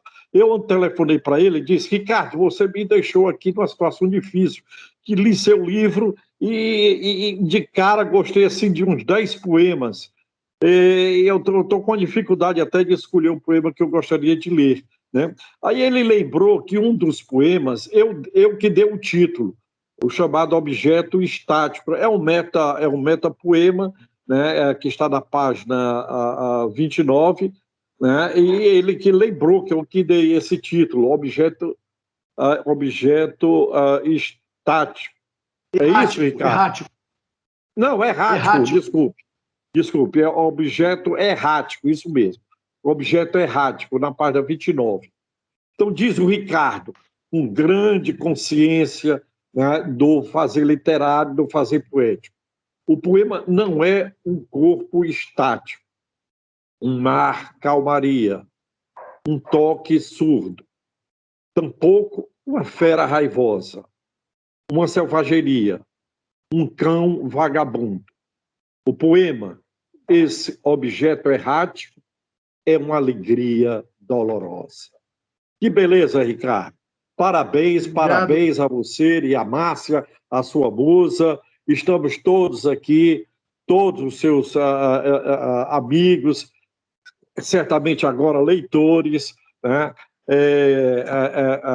Sentindo que neste dezembro o seu livro cai como um presente de Natal. Uma beleza, um bom final de ano para todos, e vou me despedindo aqui que eu tenho um compromisso, não vou poder estar até o fim desta sessão, eu tenho um compromisso agora às 7 horas. Então, o meu abraço fraterno, Ricardo, e um grande abraço para todos. Boa noite e tchau. Muito obrigado, Adriano. A honra é minha. Fique em paz. Obrigado. Muito obrigado. A honra é nossa. Marcelo, o Ítalo está aí? O Ítalo vai falar o poema dele também. Vamos lá. A um Itabirano com amor. E como eu percorresse atentamente uma obra de Minas majestosa, que ilumina corações e mentes e devolve ao povo a sua rosa, descobri que o poeta é, sobretudo, um exemplo de vida dolorosa. Mas a vida, como se sabe, é tudo, e a morte, essa visita derradeira, pode atrasar, mas chega. Não me iludo. A lição dessa obra é a primeira. Nascemos para amar. O resto é espuma que se esvai entre todas as besteiras que dizemos e fazemos. Em suma, o amor, essa palavra essencial, justifica a vida. Então, nenhuma outra mais bonita ou mais banal. Quando o poeta Itabirano nasceu há 100 anos, um coro celestial de anjos, na verdade, emudeceu. porque diante de um ser muito amoroso, não há anjo, arcanjo ou Orfeu, mais puro, mais sagrado, mais zeloso. Quando o poeta itabirano se foi, em busca de um amor tão venturoso que unia pai e filha, os dois, irmanados na alegria e na dor, não sabia que, 15 anos depois, um obscuro poeta, em seu louvor, dedicaria estes versos à glória de um itabirano com amor. Amor que não me sai mais da memória. É muito Obrigado. bom. É muito bom esse poema. É uma partitura perfeita para leitura. Muito obrigado, Ítalo. A honra é minha. Nada. Tá certo. Então, também agradecendo a participação do meu mestre Ítalo Morricone, vamos continuar. Vamos chamar agora um queridaço também, um cara que para mim é também um mestre, é um cara que me ensina muito, que conversa muito comigo e eu adoro, amigo do coração e um super poeta, um cara chamado simplesmente Tanús Cardoso, que vai ler Registro. Boa noite a todos, a todas. Boa tarde, boa noite ao Ítalo, ao Pache, ao Marcelo Mourão, meu amigão, e ao homenageado do dia, né, o Ricardo Vieira Lima. Muito prazer estar aqui mesmo, comemorando mais essa vitória do Ricardo. E eu fico muito contente, porque eu fui um dos que acompanhou o nascimento e o crescimento desse poeta, desde quando eu trabalhava no Tribunal de Justiça, lá com ele. E hoje eu posso sentir a alta qualidade da sua obra, que parece se equilibrar, como já foi dito aqui, né, de forma inteligente e criativa, entre o tradicional e o clássico, entre o moderno e o experimental. E quando a gente lê um livro assim como esse, Ariete, que é uma síntese de sua obra, é que podemos sentir, né, a dimensão do seu texto poético como um todo. E isso é muito bom, porque a gente pode observar melhor a riqueza do ritmo, da técnica, da forma, da harmonia entre as palavras, e sentir também que, apesar dessas várias influências, como já foi também dito aqui, Drummond, Cabral, Murilo, e mesmo os poetas dos anos 60, 70, 80, mas que eu também acho que tem muita influência da pintura, do cinema, da música, principalmente do jazz, né? Enfim, que hoje esse amadurecimento o tornou um poeta de dicção própria, de luz própria, que é o que todos nós almejamos. Então, parabéns ao Ricardo e que o seu livro faça o enorme sucesso que ele merece. Eu quero pedir desculpa pela minha voz, que eu também estou muito gripado, eu estou pensando que possa ser essa influência aí. Vamos lá. Bem, eu escolhi para ler, eu escolhi vários. Quando eu entreguei a lista para o Ricardo, ele disse que a maioria já tinha sido escolhido, mas eu fiquei com um que eu gosto demais, se chama Registro, que é um poema prosaico, como outros do livro, mas que mostra um lirismo quase envergonhado, na ironia, né, na beleza pulsante dos seus versos. Eu gosto muito dele e vou ler para vocês. Está na página 167, para quem quiser acompanhar. Registro. A Ana Beatriz, por suposto, ao doutor Antônio Piragibe, por tudo.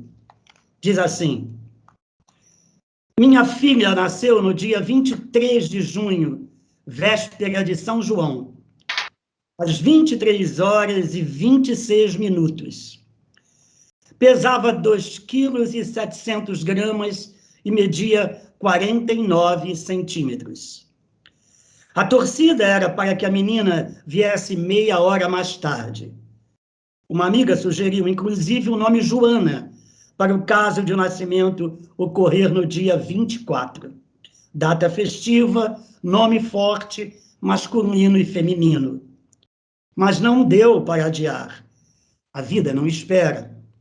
Manhã seguinte, no cartório, a escrevente equivocada lançou na certidão 24 de junho como data de nascimento. Era conveniente silenciar, mas protestei. Não se começa a vida com uma mentira. grande poema, grande Ricardo. Boa noite a todos. Muito grato por estar aqui hoje, nessa noite festiva. Coração. Muito obrigado, Tanucci. Muito obrigado. Que maravilha. Deixa eu apresentar aqui as musas. Venham aqui, sim. por favor. Oba! Beijo para vocês. E parabéns pelo paizão. Bia e Gabi.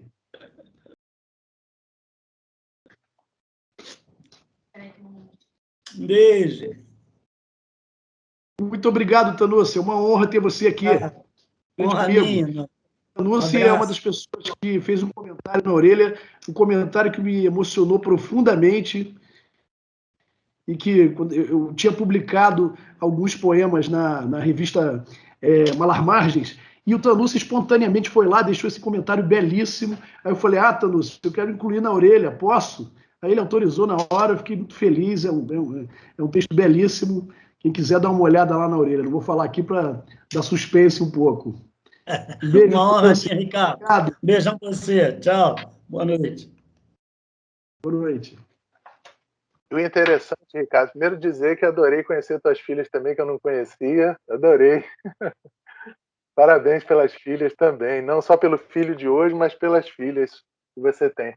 E dizer que esse é o melhor comentário que tem, rapaz. É o comentário espontâneo, que você não pede, faz a orelha para mim. O cara dá o comentário que deu, porque de tanto que gostou do teu trabalho. Esse é o melhor comentário. Marcelo, eu acho que duas pessoas estão pedindo para falar aí, talvez tenha um horário, o Cláudio Neves e o Idmar. Tá bom, então. Vamos chamar, então, ele que está com a mãozinha levantada já faz um tempo. Cláudio Neves. Vou pedir um favor, Cláudio. Tudo bem? Oi, Ricardo, tudo bom? Tá me ouvindo? Estou ouvindo perfeitamente. Eu só vou te pedir um favor. Sei que você queria fazer um comentário, mas dado a hora, ainda tem várias pessoas para falar, depois, numa outra oportunidade, você comenta. Eu queria só que você lesse o poema. É uma honra ter você aqui, né? Eu não sei se todo mundo conhece, mas o Cláudio Neves é um dos maiores poetas do Brasil, é um grande sonetista, é um mestre das formas fixas, tem livros extraordinários e, para mim, é uma honra muito grande tê-lo aqui. E ele ainda é um grande crítico também. Eu sei que ele queria falar algumas coisas sobre o poema, mas como tem muita gente na fila, não dá. Aí a gente deixa para uma outra oportunidade. Eu queria que só você lesse o poema, que para mim já é uma grande honra. Tá. Agora, Ricardo, é o seguinte, como o meu horário aqui é tranquilo, eu não tenho problema com horário, se houver alguém aí com problema com horário, pode colocar na minha frente, não tem problema nenhum, não. Pergunta aí para o pessoal se tem alguém com problema de horário. Posso, então? Pode ler, acho que não tem. Pode ler. Pronto. Eu escolhi para ler um poema chamado Jocasta e Ante, né? Que fica na página 113 do livro. E esse poema, só para o vocabulário, porque iante é uma palavra muito rara de se encontrar, iante significa aquilo que tem fenda, né? Aquilo que é fendido, ou também pode significar faminto, sedento, ávido, né? Esses dois sentidos. E é um soneto. E esse soneto eu escolhi porque, falando só um pouquinho dele, porque ele faz uma junção entre uma linguagem muito coloquial, muito urbana, contemporânea, com um tema que é um tema clássico, né? O tema de Jocasta e Édipo, né? Então, a cena que vai ser descrita aqui é a primeira cena, supostamente a primeira cena de sexo entre Jocasta e Édipo que acabou de matar Laio, que era o seu pai, e agora vai transar com a sua mãe sem que ela saiba. Mas aqui no poema o negócio muda de figura. Então, vamos lá. Esse poema é um soneto, a métrica vai variar em 10 e 11 sílabas, né? Eu também gosto muito dessa pequena variação entre o decassílabo, o endecassílabo e o decassílabo. Então, vamos em frente. Jocasta e Ante, página 113. Abra as pernas, mulher, estou entrando nesta flora mestra guia que anuncia tuas sendas, teus mistérios, teus recantos, aos quais rendo meu orgasmo e mais ainda. Abra as coxas, mulher, estou voltando ao teu útero, o qual deixei um dia e ao qual volto depois de tantos anos para dar cumprimento à profecia. Abra as pernas, mulher, que o tempo é quando o amor tem pressa e esta nossa première nasceu nula. Afiquemos no entre-saio, enquanto o mal está nos esperando. Portanto, abre as pernas, mulher. Já é tarde e eu preciso chorar meu pai. O pai que ele chora é Laio, né? E essa profecia era que quando Édipo nasceu foi profetizado mas que ele mataria o pai e se casaria com a mãe. Então essa é a maldição e essa cena que eu achei muito interessante pelo tema ser clássico e a linguagem ser bem coloquial. Achei com um efeito muito interessante. Muito obrigado. Muito obrigado, Cláudio. De nada. Grande abraço a todos aí. Poesia. Isto leva ao cemitério. Você está me confundindo. Je suis esperando o leitor. Apenas para despedir-me, para agradecer a presença de todos e desejar vida longa a estes versos de Ricardo Vieira Lima. A pluralidade poética de Ricardo Vieira Lima. Ainda que a poesia leve ao cemitério. Até, meus caros. Obrigado. Até. Bom, então nós temos 3 vídeos aí. Nós temos 3 vídeos, Marcelo. Acho que era bom liberar um vídeo aí. Tá bom, então vamos começar liberando o vídeo. Aqui na ordem, Ricardo, tá o das uvas chinesas só restaram os caroços. É esse? Não, são 3 poemas. São 3 poemas. Centúria, Dentro do Baú Vermelho e das Uvas. Isso. Ah, tá. Do André Luiz Pinto. Vamos soltar então o vídeo do André Luiz Pinto, não é isso? Eu vou ler 3 poemas do livro Ariete, do nosso querido Ricardo Vieira Lima. Livro tão esperado pelos amigos. E importante, tenho certeza, para a literatura. Centúria. A minha mãe. E de repente, chega o dia em que a alegria passa a ser algo aparente. E as pessoas pintadas de prazer tentam mantê-la consigo.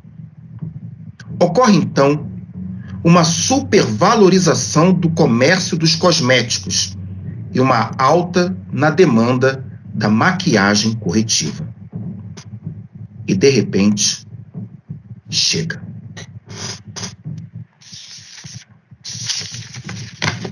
O outro poema é Dentro do Baú Vermelho. O apresentador estala os dedos nervosamente. A expectativa é grande.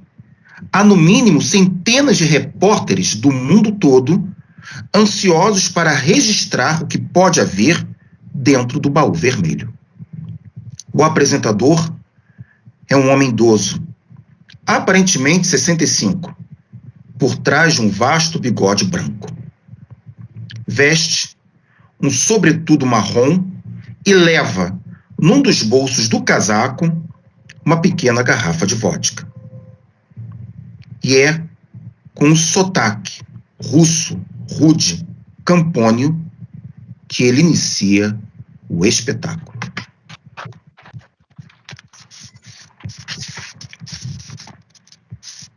E o outro poema que eu gosto muito desse livro é um poema que ele dedica a Olga Savary, chamado Das Uvas Chinesas Só Restaram os Caroços. Das uvas chinesas só restaram os caroços. A Olga Savary. Das uvas chinesas só restaram os caroços. Mais cedo foi retirado o suco, foi retirado o vinho, que foi bebido como sangue em taças púrpuras. Dos homens do povo só restaram os caroços. Mais cedo foi retirado o brio, foi retirado o sangue, que foi bebido como vinho em praças públicas. É isso. Grande abraço, parabéns, Ricardo, hoje é seu dia. E, Ricardo, então agora... O Tomás Albornoz Neves ainda está? O Tomás Albornoz Neves ainda está na sala? Que eu acho que ele estava querendo sair. Aparentemente não, Ricardo. Foi. Mas o Jaime Vieira está. Você pode falar, Jaime? E é comigo? É você. Então, primeiramente, boa noite. Sinto-me muito honrado de participar desse grupo de mestres, e principalmente porque a gente já se conhece há décadas, e isso me deixa o coração muito feliz. Mas eu gostaria de fazer um lembrete para você, antes de ler seu poema, que ele não é comprido. Que você, Ricardo, sinta as alegrias dessa noite aí, desse lançamento, no rosto das pessoas aqui que aparecem e os que nos verão aí através do vídeo, cuja alegria e cuja satisfação foi responsável, está sendo responsável por essa obra linda, maravilhosa, gostei. E outra coisa também que eu quero dizer para você, que eu sempre tenho dito, que a poesia brasileira tem dado aos seus poetas e escritores, enfim, apenas sonhos e ilusões. Mas ela dá uma coisa ao homem que ele nunca teve, que são asas para acompanhar esses sonhos. E você aí, hoje, proporcionando este livro para nós, é um garantir de asas, retesas no firmamento da poesia brasileira. E eu penso assim, e já faz tempo, porque eu já te conheço muito bem e me sinto honrado de ser seu amigo. Deixa eu já agradecer, para não tomar mais tempo, agradecer o poema que você dedicou para mim. O poema Elegia Patética, ótimo, Elegia Patética no verão de 95. Então, desde 95, a gente já era amigo, e muito antes disso. Bom, vamos lá ao poema que eu tenho. Eu estou num lugar, na sala aqui, está meio assim, escurinha, mas eu mandei ampliar o poema para poder enxergar direitinho, e diz assim, lifestyle. Não me venha mostrar o seu vestido de organza, sua saia de stretch,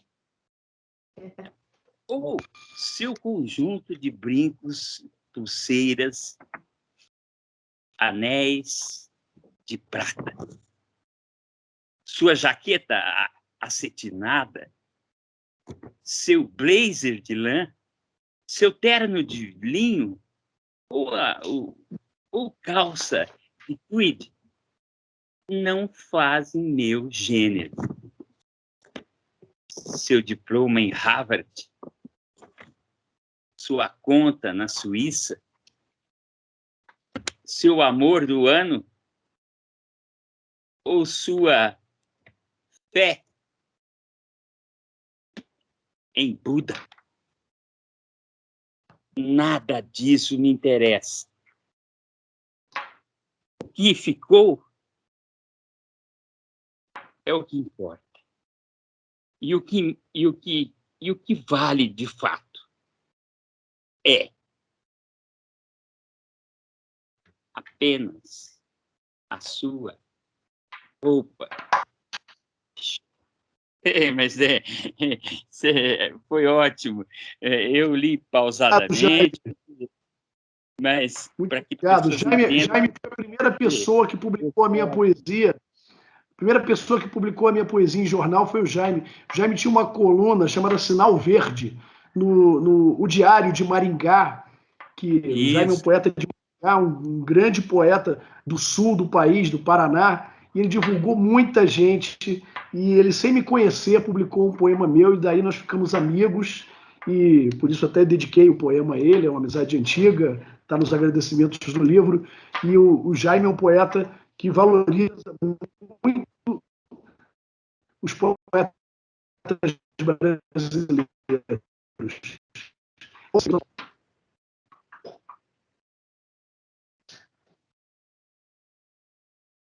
Maravilha, maravilha. Vamos seguir então, Ricardo? Bom, então vou chamar agora uma queridaça minha, do coração, minha amiga pessoal. E para mim, na minha cabeça, tudo que eu leio dela em termos de conto e poesia é muito legal, muito gostoso. Para mim, uma das melhores escritoras e poetas contemporâneas, né? Com vocês, vou chamar minha querida Laura Esteves. Oi, gente. Estão me vendo, estão escutando? Tudo bem? Sim. Sim? Vendo não, Vendo, mas escutando. Não Vendo está não. vendo, não? Não. Não, tem que adicionar. Peraí. Tá vendo agora? Estão me vendo, escutando? Só escutando. Agora vendo. Agora vendo. Ricardo, parabéns pelo lançamento do seu livro. Agora sim. Quero dizer que eu já li vários poemas. Eu não só leio, sabe, Ricardo? Eu marco tudo. Eu não consigo ter aquele livro que fica bonitinho da vida. Eu marco tudo, está tudo marcado ao lado. Eu escolhi alguns poemas, mas eu só vou ler um que você me pediu. E queria também agradecer a você, Ricardo, por esse maravilhoso momento de reencontro com pessoas tão queridas. Né? Ítalo Morricone, meu amigo desde os anos 70, nós lutamos juntos, do meu amigo Mourão, a Delane também está aí, vários amigos queridos. Muito obrigada, tá, Ricardo? E você pediu para eu ler, vou repetir, o Guerrilha Noturna. Tudo bem? Ótimo. Guerrilha Noturna, a Ivan Junqueira, lutador.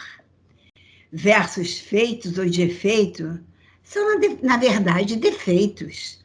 Inferno-me dentro do peito, carrego-os insatisfeito. Metáforas do imperfeito precisam ser refeitos. Mas penso, não há mais jeito. Suspiro, desisto e deito. Parabéns, querido, maravilhoso. Parabéns, mil felicidades. Vai ser um sucesso, seu livro já está sendo um sucesso. Adorei a sua interpretação. Muito obrigado, querida. Olha, quando a gente voltar ao nosso Gil em abril, quero logo você lá com a gente, tá bom? A honra será minha. Beijo. Beijo, muito obrigado. Obrigada a você. Bom, vamos dar sequência então. Agora chamar o que eu gosto muito também, acompanho o trabalho dele sempre, poeta importante, um dos poetas mais relevantes da nossa contemporaneidade também. Vários poetas, grandes poetas estão aqui hoje, grandes mestres, grandes professores aqui, eu estou felicíssimo. Chamar então Zé Inácio Vieira de Mello.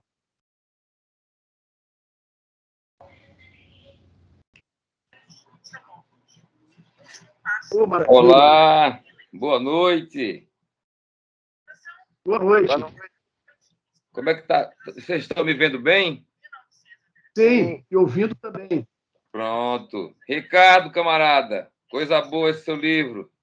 Chegou em boa hora, né? 3 décadas. Muito obrigado. Dia, e vem para somar, né? Para a nossa tradição poética aí. Você é um boi de cambão, não é boi de coice, não, viu? É boi de cambão. E eu vou ler um poema que está dentro desse conceito de Cabral, né? Naquele livrinho mínimo de ensaios que ele fez, de crítica, onde ele pega alguns poetas e coloca como boi de cambão e boi de coice. Eu, que sou nordestino e que vivi muito tempo na roça, sei muito bem o que é o boi de cambão e a junta de boi de cambão e a junta do boi de coice, né? O boi de coice é aquele que fica atrás e o boi de cambão é o que fica na frente. Então, o que fica na frente é o poeta de vanguarda, né? E o que fica atrás é o poeta que sustenta, é o que sustenta todo o peso, toda aquela carga, toda aquela revolta, tudo é o que está estabelecido, né? Então, o poema que eu peguei vai dentro desses conceitos aí do Cabral, e chama-se aboio, que é uma palavra que eu gosto muito, e eu gosto muito de aboiar, que é uma tradição que vem dos mouros, chegaram aqui no Nordeste, né? E os vaqueiros incorporaram, e aí, ali, claro, que se incorporaram outros cantares também, tanto dos indígenas quanto dos africanos. Mas vamos ao poema Aboio, que diz assim: Mário de Andrade é boi de cambão. Augusto Frederico Schmidt é um legítimo boi de coice. Manuel Bandeira, boi de cambão. Carlos Drummond de Andrade começou boi de cambão e acabou boi de coice. Murilo Mendes tem pedaços de boi de coice e pedaços de boi de cambão. Walt Whitman é boi de cambão. T.S. Eliot é boi de coice. W.H. Auden, boi de cambão. Dylan Thomas faz o possível para ser boi de cambão, mas só consegue ser boi de coice. Rimbaud é um misto, talvez o mais completo, de boi de coice e boi de cambão. Animais de carga e corte à parte, a poesia é o aboio, esse canto plangente e canônico, mas é também o estouro da boiada.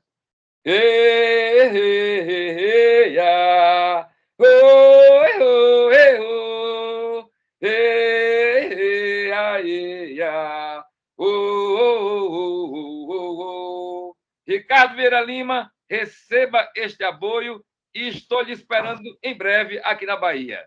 Um grande abraço. Muito obrigado. Esse livro aqui acabou de sair, é uma maravilha. Garatujas Selvagens.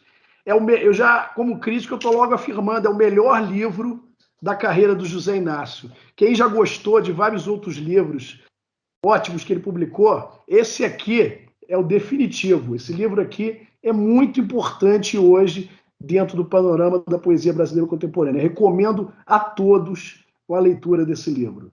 É imperdível. Muito grato, querido poeta. Sucesso, sorriso, sabedoria e poesia, sempre. Grande abraço. Muito obrigado, Pedro.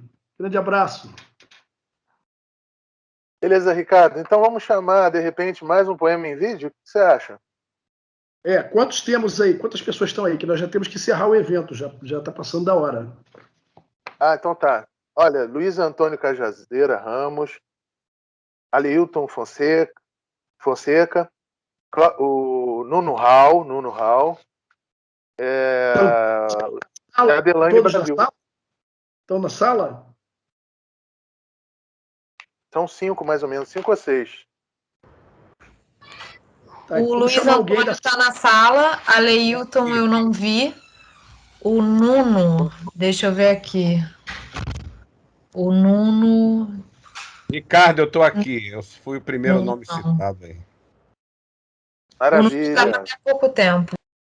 Então fale, Cajazeira. Muito bem-vindo. Luiz Antônio Cajazeira Ramos é um dos maiores sonetistas brasileiros. O mestre do soneto. Me perdoem eu estar deitado, porque eu estou com um pouquinho de dor na coluna. Eu estou aqui deitado. Bom, boa noite para todos. Ricardo, foi muito gostoso ser convidado por você para ler um poema.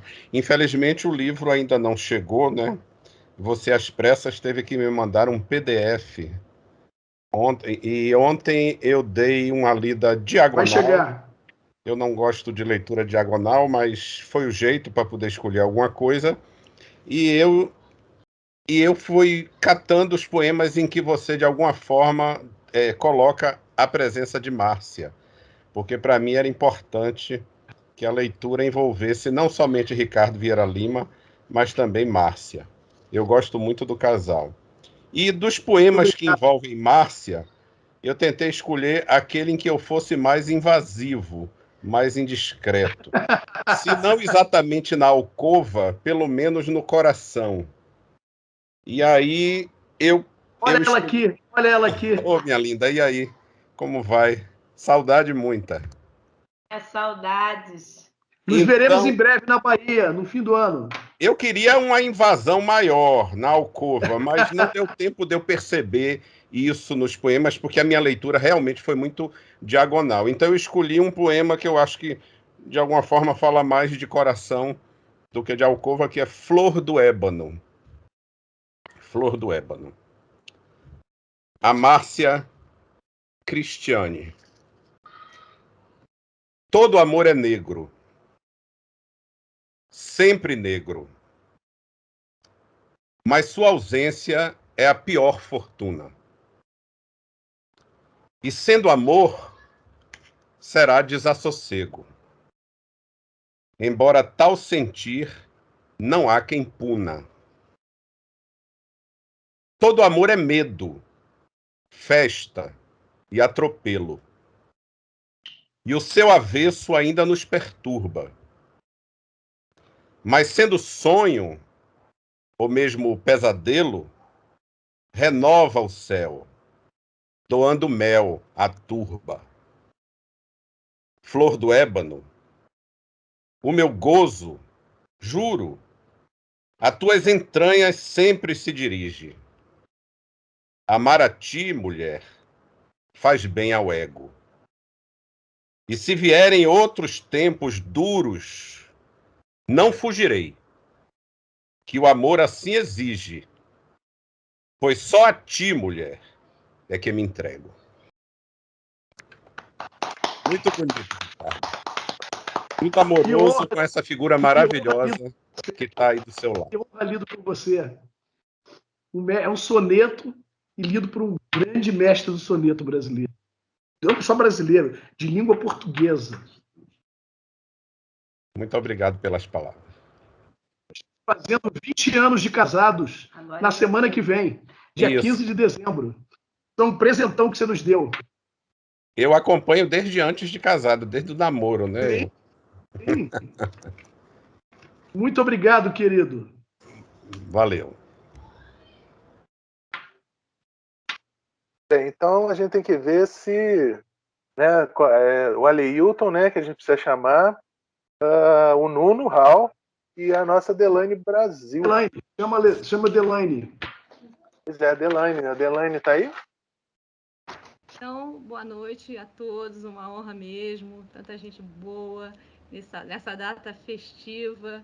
O Ricardo iria lançar lá no meu grupo Poesia Simplesmente, ele falou comigo, e eu falei, Ricardo, vou falar com o grupo e a gente vai fazer, lógico, mas infelizmente a pandemia, né, não ajudou, e aí com isso estamos aqui neste dia, virtualmente, mas unidos, né?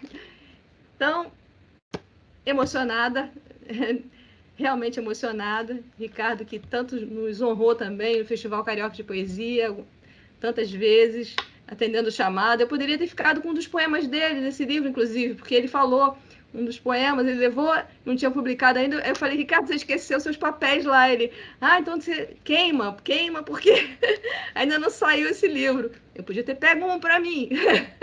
Perdi a oportunidade. Mas vamos lá. Parada tática. Hoje, a banca lá da esquina não abriu. O jornaleiro preferiu ficar em casa, a ter que vender periódicos que anunciaram, enfim, a vitória do ódio e do medo sobre o amor. Amanhã voltaremos a circular anormalmente. 29/10/2018.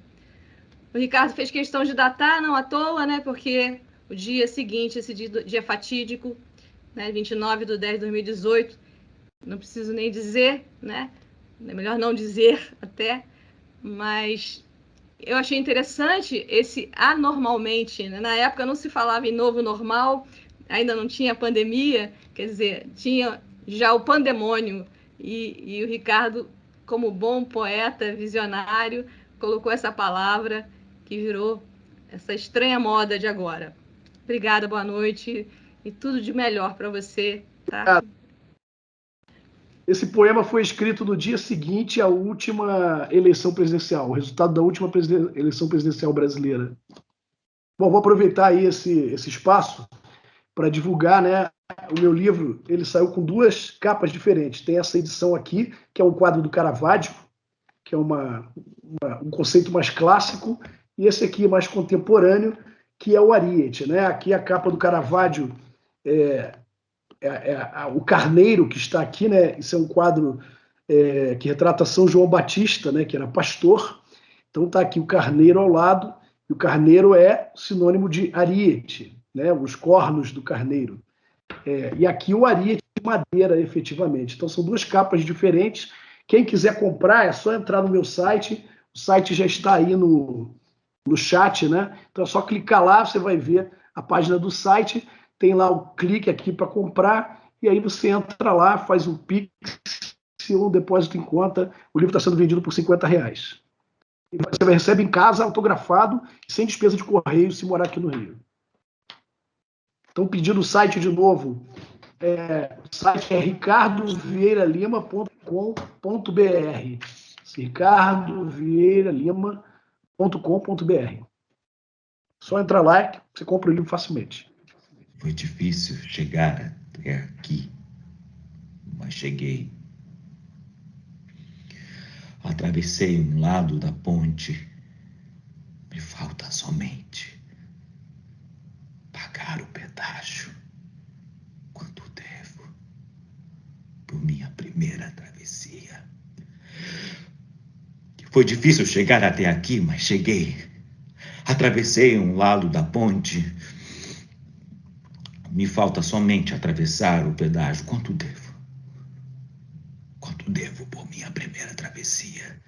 Foi difícil chegar até aqui, mas cheguei. Atravessei um lado da ponte. Me falta somente pagar o pedágio. Quanto devo por minha primeira travessia? Foi difícil chegar até aqui. Foi difícil chegar até aqui, mas cheguei. Cheguei. Atravessei um lado da ponte. Me falta somente atravessar o pedágio. Quanto devo por minha primeira travessia? Pagar o pedágio. Foi difícil chegar até aqui, mas cheguei. Atravessei um lado da ponte. Me falta somente pagar o pedágio. Quanto devo pagar por minha primeira travessia? Quanto devo? Primeiro pedágio. Um poema do livro Ariete. Poemas escolhidos de Ricardo Vieira Lima. Um livro, como disse Marcos Pache, não de iniciante, mas de um iniciado na poesia. Desejo muito, muito, muito sucesso ao seu livro, Ricardo, como você merece. E muita saúde à sua vida e saúde à sua literatura. Muito obrigado pelo convite, que muito me honra, porque foi muito difícil para todos nós chegar até aqui. Atravessamos um lado da ponte. Foi difícil você chegar até aqui, mas você chegou. Atravessou um lado da ponte. Será que falta pagar um pedágio? Você não deve pagar nada. Não é a sua primeira travessia. Um abraço. Emocionado. Do Igor Fagundes, que sabe, todos sabemos, que foi difícil chegar até aqui. Mas chegamos. Um abraço grande.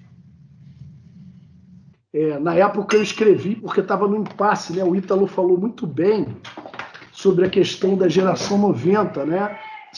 O Pache disse, ele é um poeta dos anos 80. Eu não me considero um poeta dos anos 80, porque eu comecei a escrever em 86, mas assim, um poema ou outro. O primeiro livro mesmo, ele só nasceu nos anos 90. Tanto que essa questão de gerações é muito complicado, né? Assim, só para falar rapidamente, que o Rubem Fonseca é um escritor de que geração, né? O Rubem Fonseca estreou nos anos 70, mas ele é um escritor nascido na década de 20. Então ele seria, a rigor, da geração de 45, né? Isso é uma longa história, não dá para concluir aqui, mas a geração de 45, ela abarca João Cabral, abarca Ferreira Goulart. Eu sou um poeta que, apesar de estar publicando em 2021, sou um poeta da geração 90. Por isso que está aqui, 1990, 2020. E esse poema escrevi em 91. O Ítalo falou muito bem que a minha geração foi marcada pelo João Cabral, né? O poeta que foi primordial para a nossa geração foi João Cabral. E havia naquela ocasião, né, uma certa discussão se a poesia devia ser uma poesia mais aberta para os fatos, uma poesia mais intelectualizada, né? E naquela época predominava a vertente cabralina, mais intelectualizada. E eu próprio, sendo cabralino, de alguma forma, me sentia não muito confortável. E aí escrevi esse poema para mostrar que a poesia tinha que estar aberta para a vida também. Ele hoje ganha outro significado, porque eu vou lê-lo, vocês vão ver, com a questão da Covid, parece uma outra coisa, né? Então o nome do poema é Ariete, e ele tem uma epígrafe, que são versos do grande Francisco Alvim, né? O poeta Francisco Alvim. Reverbera no escudo o brilho baço do túrgido Ariete, com que distância e tempo enfureces. São os versos do Francisco Alvim. O poema diz assim agora, o poema Ariete. Escrevo para as paredes, o ar puro me asfixia. Escrevo todas as vezes que um desejo se anuncia. Escrevo contra as paredes que transponho em agonia. Escrevo sempre isolado, sem nenhuma companhia. Escrevo sob as paredes que me cercam, todavia, em casa ou no trabalho. Sem carta de alforria, escrevo sobre as paredes. Escrevo à noite ou de dia, com ânsia de condenado na sua hora tardia. Escrevo todos os meses e não vejo outra saída. Escrevo para as paredes, não posso escrever para a vida. É isso. Muito obrigado a todos. Desculpe, Sara, pela questão do tempo, né? Foram muitas pessoas para falar. Eu quero agradecer ao Renato Rezende, editor da Circuito, né? Esses livros bonitos, eles existem porque a Circuito é uma editora muito preocupada com a qualidade visual e gráfica do livro. Quem quer fazer livro bonito, procure o Renato Rezende, é fácil de achá-lo na internet, ou entre no site da Circuito, recomendo a todos. Queria fazer uma última homenagem aqui ao Felipe Chalfun, que fez esses poemas, que quase pensei do livro. Quem me fez não tirá-los do livro foi o Ítalo. O Ítalo disse assim, não, esses poemas visuais são muito bacanas, eu vou mostrá-los aqui. Quem fez esses poemas visuais foi o Felipe Chalfun, que infelizmente faleceu de Covid. São poemas belíssimos, né? Quem vira o livro vai perceber, é uma união da imagem com a palavra, né? São poemas visuais, tem um tom assim meio pop. São 5 poemas, foram todos feitos pelo Felipe Chalfun, grande designer que infelizmente nos deixou muito cedo. Era para ele ver este livro, né, e estar aqui hoje conosco, mas ele faleceu e eu dedico a ele, né, inclusive esta noite aqui, e aos pais dele que talvez estejam nos assistindo e que receberão o livro em nome dele. Muito obrigado a todos, muito obrigado pela paciência, desculpe pelo excesso de tempo aí, Sara, prometo que na próxima vez será bem mais breve. Muito obrigado, Marcelo, e obrigado a todos vocês e um bom final de semana para todos. Obrigado, Ricardo. Obrigada, Ricardo. Parabéns.